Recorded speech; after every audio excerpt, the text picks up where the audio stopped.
Boetie. Dumelang, bana. Ons gaan julle leer om te sê, my naam is. Leina Lakake Abuti. Is julle reg? Dumela Leina Lakake Abuti. Dumela, Leina Lakake Ausi. Dumela Leina Lakake Abuti. Dumela, Leina Lakake Sera. OK, stop vir 'n sekond. Laat ek vinnig verduidelik. Leina beteken naam. En Laka beteken van my.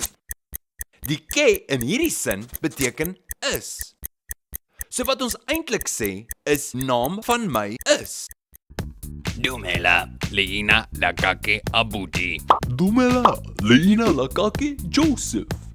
Dumela Mcha Leina Lakake Abuti. En nou kan jy sê my naam is in Sepedi. Totsiens Abuti, totsiens julle. Sien julle volgende keer.